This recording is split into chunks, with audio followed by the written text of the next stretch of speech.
Surprise, surprise. There is a new allegation against Diddy. Another one? Yes, another one. The new allegations against Sean Diddy Combs, a music producer, is accusing hip-hop mogul of sexually assaulting him and forcing him to have sex with prostitutes. This time, this new allegation confirms what everyone has been thinking. Brother Love is gay and has been faking it all along. Kanye West had been warning us. Meek Mills, Puff Daddy, whoever, none of these all you fake hard you. We never listened. In fact, that video is at least 2 years old. In this video, I will show you how Kanye West has exposed Meek Mill and Usher for selling their souls to P. Diddy. Kanye comes from Meek and Diddy.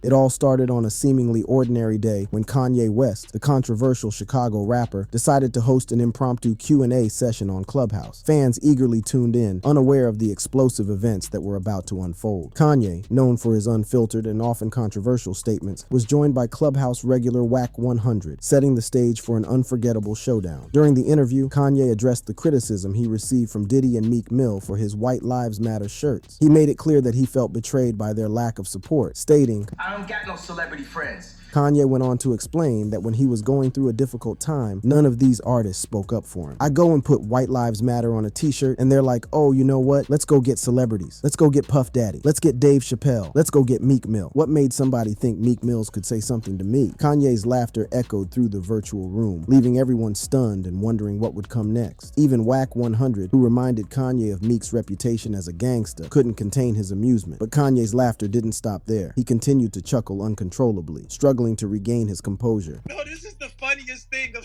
everything. Yo, man, I'm about to start crying, laughing, man. Somebody thought Meek Mills. Sorry, I'm sorry. Meek's a gangster. I'm not gonna get to my Meek's a gangster, gang. Meek is a gangster, man. The tension in the Clubhouse room was palpable as Kanye's laughter filled the airwaves. It seemed that Meek Mill's inclusion in the group of celebrities meant to keep Kanye in check was nothing short of comical to the good music founder. But little did Kanye know that his words would have serious consequences. Unfortunately, the Clubhouse session took a turn for the worse as Kanye made yet more problematic comments. At one point, he suggested that Jewish people were being used as middlemen by the Chinese to control black people. These remarks crossed a line, violating Clubhouse's policies on bullying, hate speech, and abuse. Clubhouse swiftly took action, shutting down the conversation and suspending those who had violated their policies. In a statement, Clubhouse made it clear that there was no place for such behavior on their platform. The incident left many questioning Kanye's judgment and the impact of his words. In a direct attack, Kanye called Diddy and Meek Mill fake hard, implying that they were putting on a tough facade without the ability to back it up. He dismissed their credibility, stating, "You can't shoot nobody anyway." These harsh words left many stunned and sparked a heated debate within the music community. But Kanye's criticism didn't stop there. He accused Diddy and Meek Mill of being feds, suggesting that they had made deals to get out of jail and were now coming after him as part of their agreement. Kanye's frustration with their actions was palpable as he exclaimed, So y'all shut the up about me. These shocking comments have sent shockwaves through the industry, leaving fans and fellow artists divided. Some argue that Kanye's words are a reflection of his ongoing mental health struggles, while others believe he is simply speaking his mind without filter. Regardless, the impact of his diss towards Diddy and Meek Mill cannot be ignored. In his tirade, he not only attacked Diddy and Meek Mill, but also the black community for their reverence of George Floyd. Now, this statement made people think that Kanye West has finally lost it. In a stunning revelation, Kanye suggested that George Floyd's cause of death was not solely due to the cop's knee on his neck, but rather from fentanyl. These comments have sparked outrage and disbelief as they seem to downplay the tragic circumstances surrounding Floyd's death. Kanye's assertion that the cop's knee wasn't on his neck like that, and that fentanyl played a role in Floyd's passing, has left many questioning his motives and understanding of the situation. These remarks have not only offended the memory of George Floyd, but have also reignited the ongoing debate surrounding police brutality and systemic racism. The impact of Kanye's comments on George Floyd's family has been profound. They even considered a lawsuit in response to his controversial statements. The family, along with countless supporters, find Kanye's remarks deeply disrespectful and harmful to the fight for justice and equality. Kanye's diss towards Diddy and Meek Mill, labeling them as fake hard has ignited a firestorm of debate within the industry. Many have criticized Kanye for his harsh words, accusing him of unnecessary aggression and disrespect towards fellow artists. On the other hand, some fans have defended Kanye's right to express himself freely, arguing that his comments are a reflection of his unfiltered personality. The impact of Kanye's comments about George Floyd has been equally significant. By suggesting that fentanyl played a role in Floyd's death, Kanye has drawn intense criticism from activists, supporters of the Black Lives Matter movement, and the general public. Many view his remarks as insensitive and and dismissive of the systemic issues surrounding police brutality and racial injustice. The reactions from the music community have been mixed. While some artists have condemned Kanye's statements and distanced themselves from him, others have remained silent or offered cautious support. The controversy has sparked discussions about the responsibility of artists to use their platforms responsibly and the potential consequences of their words. As news of Kanye's disparaging comments spread, Meek Mill wasted no time in firing back. Taking to Twitter, he made it clear that he still had his family, respect, and mental health intact, unlike Mr. West. Meek emphasized his commitment to social justice, highlighting his efforts in freeing people from prison and engaging in community service with children. Never lost my mind for fame or money. I still have my family. My people respect me. I'm freeing people from prison. I'm doing community service all month with children up close and personal. I'm chilling with my son and his friends today. Y'all on Clubhouse at 50 LOL. Meek Mill's response showcased his resilience and dedication to making a positive impact. He didn't shy away from calling out Kanye's age, pointing out that while Kanye was spending his time on Clubhouse, Meek was investing quality time with his loved ones. I mean, 50 on Clubhouse drawing and not doing any positive with your following at that age is hit. You can be old or young on Clubhouse. It's a place to connect. The feud between Meek Mill and Kanye West had reached new heights, with both artists using social media as a battleground for their grievances. Meek's response was a powerful clapback, asserting his worth and reminding Kanye that he couldn't be dismissed so easily. Meek Mill didn't hold back in expressing his disapproval of Kanye's recent actions. Taking to social media, Meek made scathing accusations against the rap mogul, shedding light on the strain their relationship had endured. Shortly after Kanye debuted his controversial White Lives Matter shirt at his Yeezy Season 9 show in Paris, Meek Mill took to Instagram to voice his frustrations. In a scathing Instagram story, Meek accused Kanye of being anti-black and betraying their friendship. I used to listen to you every night in jail for motivation on God and came home and watched him shit on my name and brand like nothing. Meek's words carried a sense of disappointment and hurt. He revealed that he had been a loyal supporter of Kanye, finding inspiration in his music during his time behind bars. But to see Kanye turn his back on him and disrespect his name was a bitter pill to swallow. I ain't say nothing, but I been knew you was on that nerd trying to shit on street. You just said it to Boozy. It hurts my heart to even know some of y'all this crazy and lame. Meek's frustration stemmed from Kanye's apparent disregard for the struggles of street artists like himself. He felt that Kanye was aligning himself with a different crowd, leaving behind the very people who had supported him from the beginning. I don't need no verses from no because I've been hot since 13 at Justin LaBoy. Don't invite me to none of them weird ass parties with bro. Meek's words were a clear rejection of Kanye's attempts to collaborate and connect. He asserted his independence and reminded everyone that he had been making waves in the industry since a young age. Meek didn't need validation or verses from Kanye or anyone else to prove his worth. The accusations didn't stop there. Meek Mill continued to call out Kanye for his questionable actions and treatment of other artists. He highlighted Kanye's failure to support artists like Vori, who had worked tirelessly for him, and his disregard for talented individuals like EST and Vori. Speaking from a that been buying support you since he came out, but what you be doing for fame driving you crazy, look how hard you came at me. No, I'm vocal. It's like you hate your own people. You ain't even posted Vori album after all that work he did for you and he look up to you. You made sure you said Jack Harlow was the hottest in Kentucky. Overlooked EST and Vori. Meek's accusations shed light on the dynamics within the industry and the disappointment he felt towards Kanye's actions. He believed that Kanye's pursuit of fame had clouded his judgment and caused him to overlook the talent and dedication of those around him. Meek Mill didn't stop at social media. He doubled down on his criticism of Kanye in his recent God Did freestyle from his Flamers 5 mixtape. In the freestyle, Meek accused Kanye of selling out and compromising his integrity for money. I will never sell my soul for money like I'm Kanye. It's crazy I used to bring you on my cell house on lock day. Famous got my idols looking at me sideways. I don't need no verses from you. I did it my way. Meek's lyrics were a powerful statement of his values and refusal to compromise his principles. He had witnessed Kanye's transformation from a collaborator to someone who seemed more interested in fame and fortune than staying true to his roots. The strain on Meek Mill and Kanye West's relationship was evident. Meek's accusations and disappointment painted a picture of a friendship that had soured over time. As the feud between these two rap icons unfolds, the question remains, will there be any resolution or reconciliation in the future? Fast forward to today, and there are allegations that Diddy had an affair with Meek Mill and Diddy affair.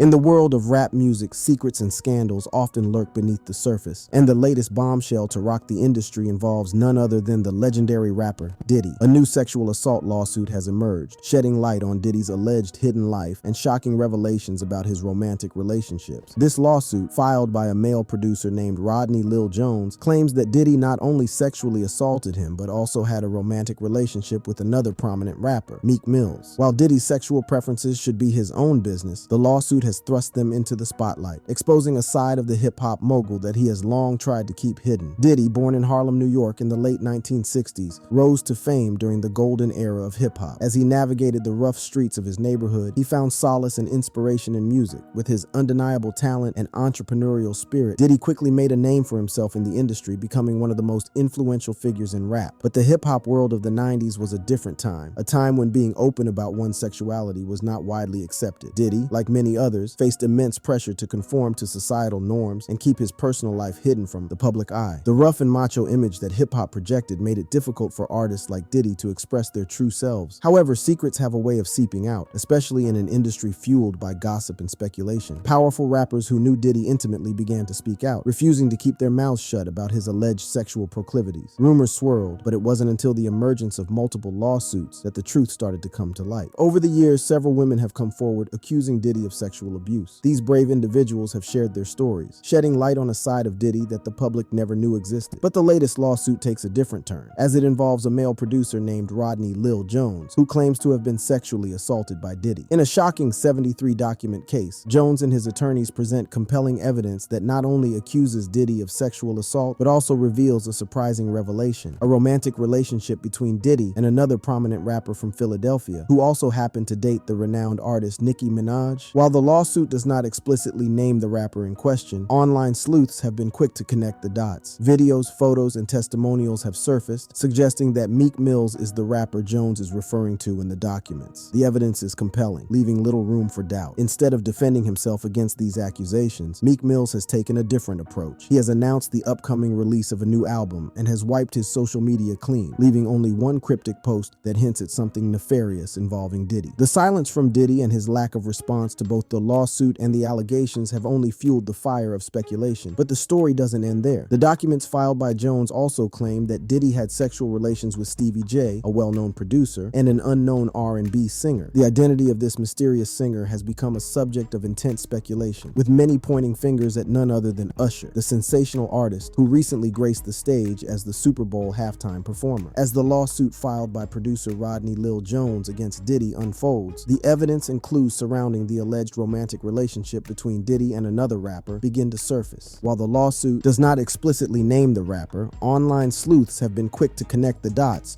pointing to none other than Meek Mills as the possible individual involved. Let's dive into the evidence and clues that have led to this shocking conclusion. The first piece of evidence that caught the attention of many was a specific section in the lawsuit documents filed by Jones's attorneys. In this section, Jones claims that Diddy had a sexual relationship with a rapper from Philadelphia who also happened to date the renowned artist Nicki Minaj. This revelation immediately narrowed down the list of potential rappers, and all eyes turned to Meek Mills. Meek Mills, a prominent rapper hailing from Philadelphia, has had a well-documented relationship with Nicki Minaj in the past. Their high-profile romance captivated the media and fans alike, making Meek Mills a prime candidate for the rapper mentioned in the lawsuit. But is there more than just circumstantial evidence to support this claim? Videos, photos, and testimonials have emerged, providing further fuel to the speculation surrounding Meek Mill's involvement. In one video that has gone viral, Meek Mills and Diddy can be seen together at a private event, sharing an intimate moment that suggests a deeper connection between the two. Man, you doing it, man. You deserve it, Daddy.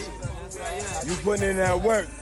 Proud of you. I love you. Additionally, social media posts from Meek Mills have raised eyebrows and added to the intrigue. After the allegations against Diddy came to light, Meek Mills made a surprising move. He wiped his social media clean, deleting all his posts, leaving only one cryptic message that hints at something nefarious involving Diddy. The timing of Meek Mill's actions cannot be ignored. Instead of addressing the allegations or defending himself, he chose to focus on his upcoming album release, leaving fans and the media wondering about the true nature of his relationship with Diddy. Is this a strategic move to distance himself from the scandal, or does it suggest a deeper involvement? While these pieces of evidence may not provide concrete proof of a romantic relationship between Meek Mills and Diddy, they certainly raise questions and invite speculation. The public is left to draw their own conclusions based on the available information. But one thing is clear: the allegations against Diddy and the potential involvement of Meek Mills have sent shockwaves through the rap community. But it is not only Meek Mill people claim Diddy has a relationship with, but also Usher and Diddy.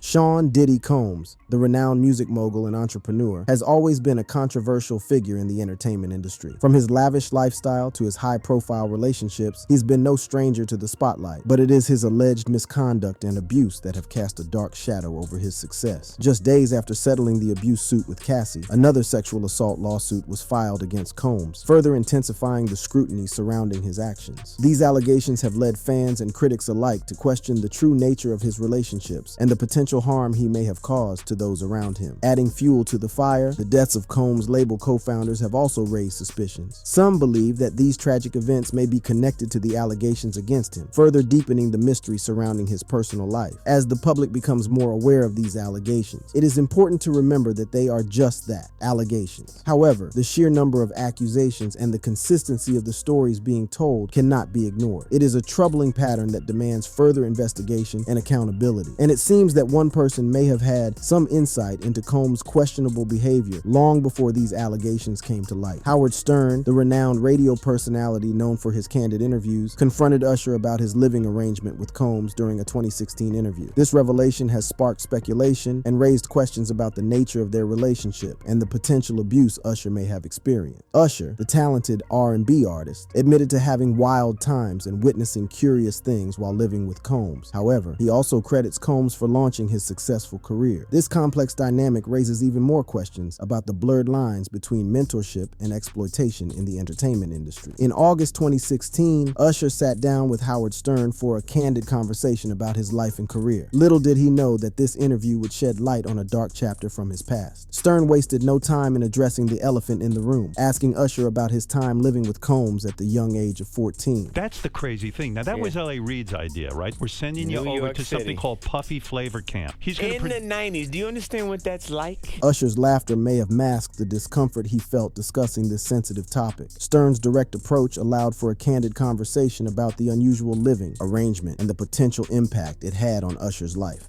Jodeci, Mary J. Blige, they didn't know nothing about this. Oh. I was having a good time, you know what I mean? Usher's response was met with laughter from Robin Quivers, but Stern was keen to explore the details further. He questioned whether Combs made Usher do any chores to keep him humble. I actually stayed up longer than them. And do you have money? What's going on? I mean, I had like per diem. I had like, what like a living. Life. Yeah, it's pretty crazy. 14 years old. Usher's nonchalant response may have surprised some, but it also hinted at the blurred lines between mentorship and exploitation that can occur in the entertainment industry. Despite the unconventional living arrangement, Usher acknowledged that it played a role in launching his successful career. I'm not saying Puff was wrong. That first album wasn't my most successful, but it launched the career I've enjoyed for 18 years since. It's helped me understand the importance of having a mentor when I'm working with Justin. You have to make music relevant for now. Usher's words shed light on the complex relationship he had with Combs. While he acknowledged the wild experiences and curious things he witnessed, he also recognized the influence Combs had on his career trajectory. This raises important questions about the power dynamics at play in the music industry and the potential long-term effects of such experiences on young artists. Usher's revelation about his time living with Combs has left fans and critics alike wondering about the true nature of their relationship. What exactly did Usher mean by wild experiences? What were the curious things he witnessed? These questions linger, adding to the intrigue surrounding this scandal. I went there to see the lifestyle. Right. And I saw it. And it was but I don't know if I could indulge and understand what I was even looking at. It was pretty wild. Usher's words leave us with more questions than answers. What exactly did he see during his time with Combs? How did these experiences shape his understanding of the industry? The implications of his revelations are profound and demand further examination. Meek response. In the midst of the controversy, Meek Mill took to X, formerly known as Twitter, to address the allegations head-on. In a series of posts, he expressed his frustration and disbelief at being implicated in the scandal. In one tweet, Meek Mill wrote, "No man or Watt would ever approach me about gay activity, and the whole place don't get flipped. Woke up seeing this on every blog like they know I'm coming." Meek Mill's statement makes it clear that he categorically denies any involvement in gay activity and finds the rumors circulating about him to be baseless and unfounded. It is important to note that Meek Mill has the right to assert assert his sexual orientation and deny any false claims made against him. However, the allegations made in the lawsuit have sparked speculation and curiosity among fans and the media. Amid his stream of X posts, largely promoting his new music, Meek Mill also directed his outrage towards social media influencer Andrew Tate, who had asked on the platform, "So P. Diddy was having sex with Meek Mill and Usher?" Meek Mill fired back at Tate, questioning his involvement in sex trafficking and expressing his disdain for Tate's behavior. It is worth noting that Andrew Tate himself is facing serious charges of rape and human trafficking in Romania. These allegations have added another layer of controversy to the unfolding story. Despite the shocking allegations and the public scrutiny, Meek Mill remains steadfast in his denial and continues to focus on his music and career. As this story continues to develop, it is important to remember that everyone involved is innocent until proven guilty. The legal process will ultimately determine the truth behind these allegations. That brings us to the end of this video. If you found this video interesting, click on the cards on your screen for more.